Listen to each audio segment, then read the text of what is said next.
Party don't start, me the early morn, me the kill them show, me them come along, me the dance, me the move, me go shy you gone, oh. 5 4 5, baby, come my phone, say many things they with me. Take my loss, say for tonight, say now you the make me sing this song, oh. Making all the freeze, lady, I go take you to the peak. It be your body, baby, me, I wanna squeeze.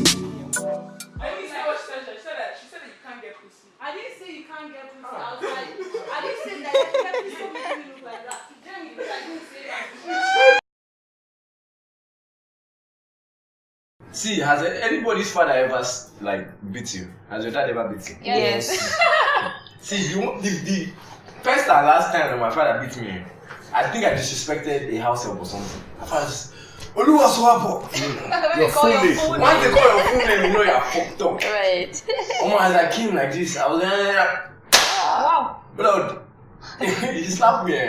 I was in front of him. I woke up behind him. I was on the floor, I was out. I woke up like this. What? You know when you have to recollect yourself, what just happened? What just happened? I think the slap, he felt it so he never beat me. Yours is your hand though, mine is Koboko. Do you have to go and find the Koboko or it's at the back of his car. This thing that says go flop it yourself. No, I think I've been there. Did it? Okay. The first time like that. In short, that one was secondary school. You know how secondary school when senior punishing and you be forming fainting. So me in my mind, I was actually about to form fainting. Ashe is re-faint. As in, we're doing morning devotion. You know it's kind of morning devotion, sleep is catching you until next. Oh my God. And then I said, Grace, sing. And then I can't remember the song, but the song that came to my mouth was Worldly Song. Oh my God. I just said, what did you say? Me, I was trying to gather my thoughts, like what am I singing? The next I just hear, is the belt was wearing, he just rolled it. Boom.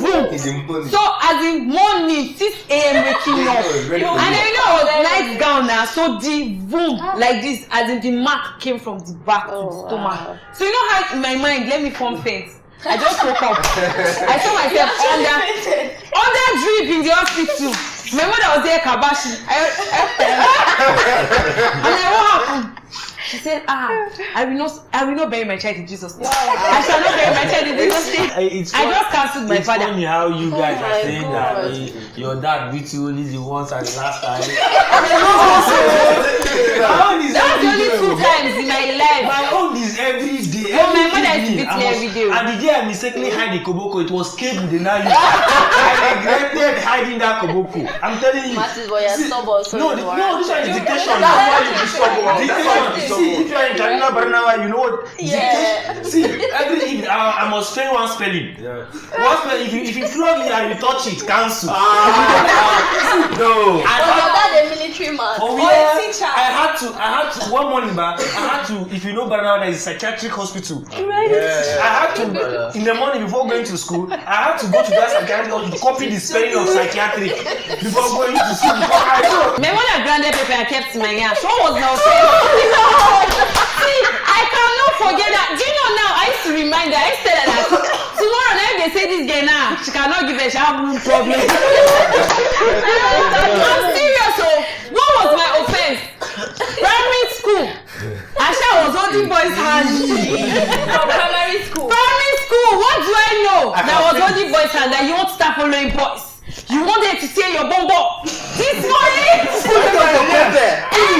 She not say, and it's even me, she said grind this pepper. She was cooking, so me I thought she wanted to grind this pepper, I was grinding. I was saying, mommy, I'm sorry, mommy. No, if I don't do this. That's my father's hand. You know that, okay, if he beats you, you die. You understand? He's dead, straight dead. So he knows not to beat you. But my mom, I said we used to dance. Do you understand? But there was a time that, this was, up to now, she never forgot it. Now somebody lied. I think it was another one of the house helps. So somebody lied on me to cover themselves up. And my mom literally beat me. And I'm a stubborn person, so I will not say something that I didn't do. So I'm like, no, I didn't do it. Like I didn't tell them to do this, blah blah blah. They beat. See, we were dancing for hours. My mom was like, I was like, I didn't do it. See, up to now, my mom was not. And it teach you to lie a lot. Because like if you say that one lie, it's better you stick with it. Okay, so you're watching a movie with your family, your elder ones, your parents, and then a kissing scene, or how like what happens? Like for me, I had to act like that's the time I started talking to my brother. Hey, do you remember that? It's like you guys are not enjoying it. I'm telling you, privileged children. What film are you watching? It's only the rich also cry and 9 o'clock news. My daddy is not always at home when I watching the rich also cry. And when he comes back and you cannot explain the 9 o'clock news, it's all of you now. Okay, I don't know if you guys used to do devotion, morning devotion. Hey! Have you ever used prayer to solve you? Yes, sir. Oh yes. To do what? This is how my mother prays now. Father, I thank you, Lord, that no girl has come with pregnancy. I just be dropping some nice sobs like this, and you're just there like, Okay. like what's going on? Mine is every 4:35 a.m. You must wake up. If you are not up, then water will wake you. Like they will pour you water, then you wake up. Did you grow up in a boarding house? What I learned with that is that till tomorrow, verses inside Bible, man. I'm not a pastor, but I know them. So every 5 a.m. you must stand up, and each child in the house has to preach before like the weeks runs out. So with that makes me get to study the Bible and all that. But I feel that it should be something one would do willingly, not being pressured to do so. But they ask you to do like memory verse. All of us they preach now. Yes, The preaching. This In my house today, you are doing praise and worship. Tomorrow you are doing prayer. Next you are preaching. I think that was I studied Bible today. All that clam morning devotion begin the car. I don't. My dad was surprised like. He's the pastor. Like you know they believe me now. You understand? Like it was that deep, but. In the other way around, my problem with that kind of upbringing is the hard. It's too harsh. Yeah, it was harsh. That's too harsh. And then if you don't bring stop up a away child from like your that, parents. No, I will not. You I will not. No, I don't think. Though I gained a lot in one aspect. Right. Everything was strict on receiving orders, and you do what you are asked to do. You don't have an opinion of any sort. But in the other way, it makes me feel inferior when I'm among, because in the estates now, if I leave my house and go behind the estate, I see all those Muslim folks now. Yeah, the way they are playing. I don't feel laugh my family. I want a relationship with my kid, like father, son, daughter's father, and all that. Talk, express what, like. Something happened to me in school one time like that. I couldn't tell my dad because, man, I'm going to get a beating of my life. So I kept it to myself. Still that. Yes, I have. Yes, I have. I don't like you kiss your dad. I feel like I've enjoyed a lot because my parents are really soft. They are really soft people. So No, you they guys always know I love you. Even after they beat me. After they beat me, my mom will Yes, me. my You know, I mom, beat she you because said I you love not you. beat you. I love that. This- I love that because I love you. This is no joke. Like sincerely, I have never heard I love you from the mouth of my father. I swear. The I love you used to do is like I love. When they give you that kind of no, you know what you did. What you did was good. Then you collect that kind of soft knock. You understand? Like, I love you for real now. I want to be fair. Okay. My parents never actually said that before. Like they never actually like Said it verbally, yeah. I love exactly. And No, it's strange to me. yeah, like sometimes like I question like if they actually do sometimes. It's because the way I was brought up wasn't like yes they used to flog me. And I used to do that whole foolish thing where I would go, some fucking retard told me to go pick some sand and rub it on my palm. Like now when you think about it, yeah, because the sand is like crystals, Okay. it just makes it worse. So it was just fucking retarded. Anyway, Sorry, you put the sun on your hand. literally rub the sand so when they flog you, so Alright, you Now, I did something in school. Yeah. My teacher flogged me, I came back home to report. They flogged yourself. My dad flogged me. I take me to the school and tell them that they didn't flog me well. The person that should flog me has sent me ground. Why are they like this? And their I'm parents. so sorry for you. Like, I'm sorry. It's like your childhood was scarred. You are the scarred child. As in, And so I think that is on this episode. no, you guys, I can't look like a jebo. You guys, superstitions, like growing up, what did I ever tell you something? If you cross somebody's leg, do you know there are some shot. things that I realized on a daily, I'm like, oh my god, this is not even true. Like, there's something that when I was growing up, my dad said, I'm sure everybody heard this one, if you swallow a seed of an orange, you'll grow on your head. Yeah. So growing up now, I was stubborn, Sha. I didn't like to pray, morning devotion, I was sleeping regularly. So I swallowed orange seed. And I told my dad, Daddy, I said, we are going to be plucking orange from you. And he loves orange. Like, that makes sense. I won't buy orange again. So he's like, do you know what you're going to do? You're going to pray. Coincidentally, I now had a boil on my head. He's like, see, it's about to shoot up. See, I was praying. I'm not joking. It took me years. After I started praying, coincidentally, the voice started healing.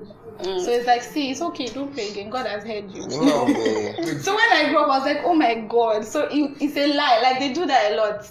Wait, have you had this situation where like you say something and you mean it? Oh, okay, I'm dead. You're laughing. Oh, I'm dead. Your mom is like, You're not dead in Jesus' name. Should we even use slap and follow the prayer? No, it's about my parents. They're not Christians. Yeah. But there's a thing about like, even if you say a sentence, I can't do this. My dad is, don't be negative.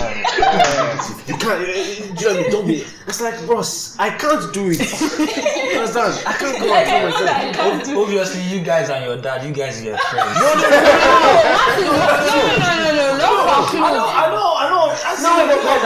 Martin, let me ask you right now. Right now, can you actually talk to your dad in a very cool, calm way? Like you could talk like friends. Is the relationship better now?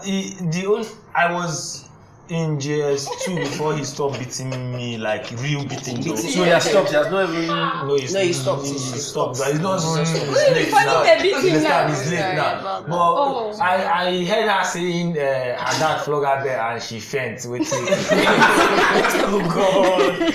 See, the day after devotion, not dictation in the evening. Then I failed 6. It's 10, all of us now. How you fail this? I failed 6 spelling. then you have to me too. Like even now, say they are supposed to I know said you I was in primary 4. Somebody said I should spell psychiatric in primary 4. Do you understand? That's one of the hard things. It's spelling like an adult. It's too hard. Now then, yeah, but not now. The guy flogged me with I had the koboko back of the telly. So he was like looking for the koboko because when he brought out the cable, I now brought out the I know today I don't die. As he was flogging me the koboko, I now form friend. I now mute. You understand? When I hear the cable from my dad, it's like we are talking more of the negative part of the what we felt. good and bad. So what has this taught us, and how can we compare this to the present growing up of this Honestly, generation? there's always some mad discipline. There are so many things I cannot do. Exactly. So many things. Like, I can never forget where I'm coming from. Even when I want to do stuff, I'm like, I always think what my mom do. I legit see her face, like shouting and stuff. So I think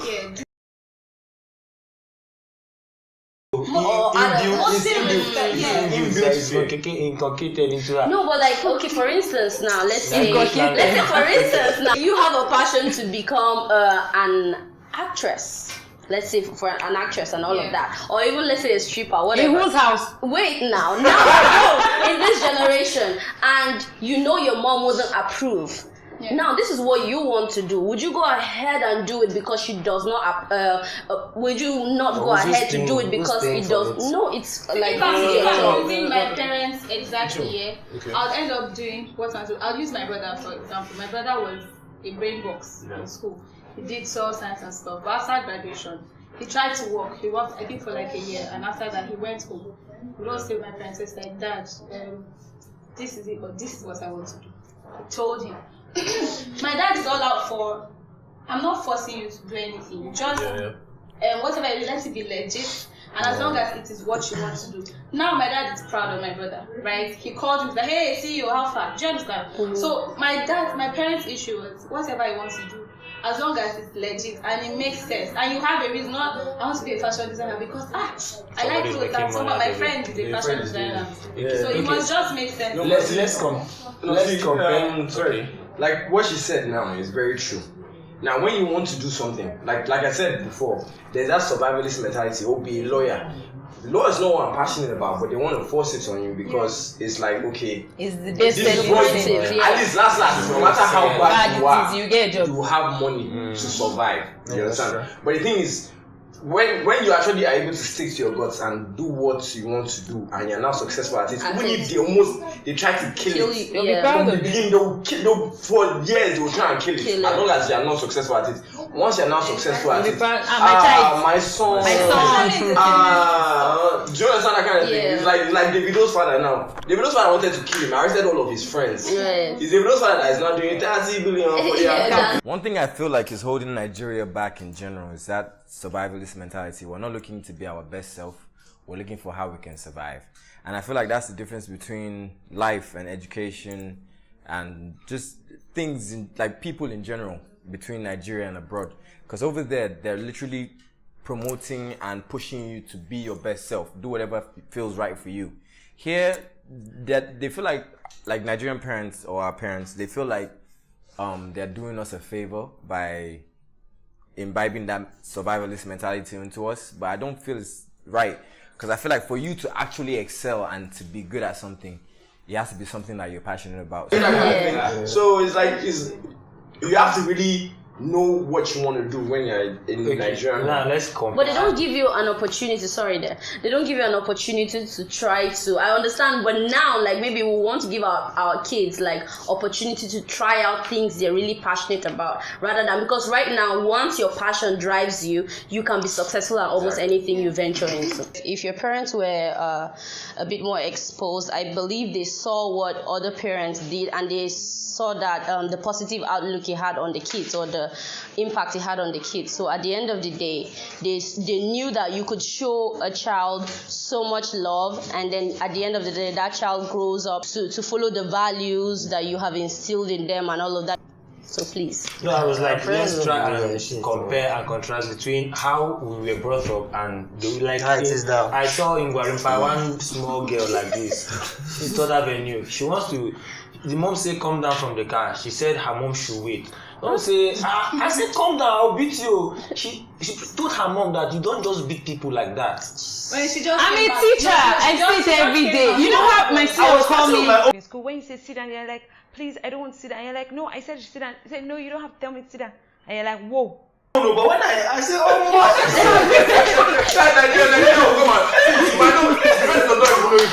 I will not tell you. You can't just. What I say? So you don't just beat people like that. I was like, okay. Like my student, we tell my mom, her mom, like, why are you screaming? Like you can pass your message without screaming. Oh yeah, she's 4 years old. Yeah, I get the whole leverage and everything, which is good. But then I think the core values are no longer there. As much as we love the civilization, as much as we love the children's voices to be heard, as much as we love the children to have their own stand in their life, I feel like the core values, we're losing the values. Like, we're really losing the values. The values are no longer there. And only a core Nigerian parent can give you that. Sister, I've heard worse. I've seen worse. And I think I actually like, I don't know, I prefer kids of these days than our own. I like it. Now, see, everyone has advantage and disadvantage. Do you understand? I'm a teacher, I'll tell you that now it's good, they are vocal. But then a lot of kids lack respect. They don't know where to judge them. No. Do you understand? Like, personally, like, I think there should be a healthy balance. Like, you don't beat your child every single time, but then it's really good to have like a very healthy balance, because obviously too much of one thing is bad, too much of one thing is bad. So sometimes when they do something really serious, you can flog them. Sometimes when they do something not so serious, you can just have a chat with them. But most of my things, I think I instill them more on myself than what they taught me. Like, for that respect aspect, they tell you, learn to respect. But at the end of the day, I did that respect most times out of fear for them, or if they're there, eye service. Yeah. But then if I felt like I needed to disrespect somebody, I'll disrespect somebody, yes. You must not instill fear in order to have a child who is morally right and with good values. Personal experience growing up in a Nigerian home, it was hard though, to be honest. Like, I wanted to do mass comm. I ended up doing political science because they thought, I'm going to steal national. The national. Yeah. And then, as the last born of the house, they have this impression that you're the house boy of the house. If there's no house boy. You are more or less. You are more or less, which is, and you can't talk to anybody as the last born. To be honest, I don't think I'll raise my kids the way they did to me. Yeah. Because I was scared of my dad. To be honest. And my mom would try and bring us close, but then when we do something, it's still my mom that will force us to go and pound the best pounded jam, and she will cook the best soup so that when he's eating it, she'll be like, do you know what your children did today? I'll be like, And after that, man, is Jacob, go and get the koboko. It was horrible. For me personally, I don't like the fear growing up like in an African home. I don't like the fear it instills into you, the fact that you cannot, and then it makes you feel like, oh, it's un-African. Especially we had ideas where it's almost un-African for you to say I love you and to be mushy and discuss like deep things with your parents and all of that. That's why earlier on I said sometimes when your parents travel more sometimes, or maybe even the movies and all of that, they get to see how other people interact, and then it helps shape them. At the end of the day, it just makes a child become afraid of you. You can't relate with your kids. And honestly, personally, I wouldn't even train my kids the way my folks did. Although we had lessons and all of that, but there were better ways in which they could teach us lessons than the way they did with us and all of that. Well, I don't even know where to start from, but my own, it was full of fear and anger. As in, I was that really like. Sorry, did it cause you resentment at some point? See, I was scared of my dad. I hate him. It was bad. It was bad, and I don't think I would want to raise my kids that way. Because to be like life full of fear, you can't come out until it's there. Before I actually knew that I could actually stand out to somebody, even though if you are not my mate. Right. Do you understand? That's true. Until after he passed out, before I knew that I could actually talk to somebody. And I know if a man can't sharp like this now. You understand? Yeah. Something that you have not been doing, you can't do. Now that you are doing it, because your eyes was not open. More is like this. Let's go there. I feel like I was luckier than most when it came to obviously like you are. My parents, because we had a very loving relationship. Like literally, my parents were literally always showering me with love. Like this one that everybody's saying, I've not heard that I love you, mom. I'm shook, bro. Because my dad would just call me randomly, I love you, son. All these kind of things. Like that's literally me and my parents. Like we were cute like that, But then they were also very stressful, And the thing is, my folks are pastors and stuff, and I've never been that person. A point in my life came when I realized, okay, I can't just go along with everything. It's my life, Yes, and that's when things really change. Because if you, there are a lot of things that we don't think about. We just is in the culture, But when you actually think about where does this thing come from? Why do I believe this? Why am I against this? Your whole perception changes. So when that happened for me, that's when we all of a sudden started having clashes and all that. But it's sort of, those classes are necessary because at this point now we sort of know, okay, you are you boundaries and I'm myself. I need to say this, I need to say it. I still feel it's still strange to me that you guys' dad actually told you that I love you. Like what? You know how they say that in Nigeria we don't actually say I love you. Like parents especially when they're talking, there's definitely a way that they'll say maybe come and eat food, or I bought you ice cream, something. Yeah. They will actually not say. Are you hungry? But are you hungry? That's I love you. That's very deep. But generally, growing up in Nigeria for me was good. I'll change some things though for my kids. The fear part. It's really terrible when your kids cannot talk to you, especially for sex education here. I don't think our parents even gave us that. They scared us that if you talk to a guy, you get pregnant. Yeah. So you're being protected. When you're sitting there, guy, you're putting something. Do you know when I realized that? Oh my God, this is touch. I was so angry, but you don't even confront them. And that's really sad. So I feel like I'm going to change that part. And that's why you had teenage pregnancies and a lot of abortions. Because people didn't even know a lot of things. I thought you For me, it wasn't obviously as hard as most of you guys. Like I said before. And the thing was mainly because I didn't spend as much time as I did with my parents now, because I was everywhere. I can't exactly say where. But okay, yes, it was in PH, then I was in Abuja, then I was in... Anyways, so I lived with my parents who was sort of like strict in the sense of, okay, you had to always read, and I